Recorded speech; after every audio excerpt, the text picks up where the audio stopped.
বীর মুক্তিযোদ্ধা বিএনপির ভাইস চেয়ারম্যান ও সাবেক মন্ত্রী আব্দুল্লাহ আল নোমান আর নেই। ইন্না লিল্লাহি ওয়া ইন্না ইলাইহি রাজিউন। সকালে তিনি কিছুটা অসুস্থ বোধ করলে সঙ্গে সঙ্গে স্কয়ার হাসপাতালে নেওয়া হয় তাকে। বর্ষিয়ান এই নেতার প্রতি শ্রদ্ধা জানাতে তার বাসভবনে যান বিএনপি মহাসচিব মির্জা ফখরুল ইসলাম আলমগীর।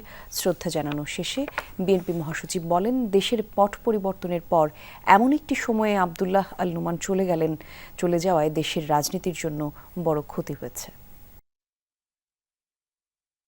চট্টগ্রামে একটি জনসভায় প্রধান বক্তা হিসেবে যোগ দেওয়ার কথা ছিল বিএনপির ভাইস চেয়ারম্যান বীর মুক্তিযোদ্ধা আব্দুল্লাহ আল নোমানের। মঙ্গলবার ভোরে উঠে ধানমন্ডির বাসা থেকে জনসভায় যাওয়ার প্রস্তুতি নিচ্ছিলেন বর্ষিয়ান নেতা, কিন্তু হঠাৎই অসুস্থ হয়ে পড়েন। সকাল 7টার দিকে হাসপাতালে নিলে জানা যায় মারা গেছেন আব্দুল্লাহ আল নোমান। রাজনীতির ময়দানে আর যাওয়া হলো না তার। তাকে দেখতে ভিড় জমান শুভাকাঙ্ক্ষী স্বজনরা। সন্তান বলছেন, আব্দুল্লাহ আল নোমান বাবা পরিচয়ের ঊর্ধ্বে ছিলেন একটি প্রতিষ্ঠান। 4 দিন আগে বললেন আমি ম্যাডাম এবং জনাব তারেক রহমানকে একটু দেখতে যাব, তো পাসপোর্টটা করতে দিলাম আমরা। আর 4 দিন আগে আমাকে বলল তুমি প্রস্তুতি নাও, তুমি সহ যাবো। দেশ নিয়ে তার ভাবনা ছিল সুদূরপ্রসারী। রাজনৈতিক চিন্তায় প্রজ্ঞাবান নক্ষত্রের পতন, বলছেন শুভাকাঙ্ক্ষীরা। রাজনৈতিক কর্মী হিসাবে উনি একটু আদর্শিক জায়গা থেকে ভূমিকা রেখেছিলেন। উনার সমাজ পরিবর্তনের যে বৃহত্তর চিন্তাগুলো, সেগুলো নিয়ে ওনার সাথে বহু সময় আলোচনা হয়েছে। সকাল সকাল মন খারাপের খবরে ভিড় করেন বিএনপি নেতাকর্মীরাও।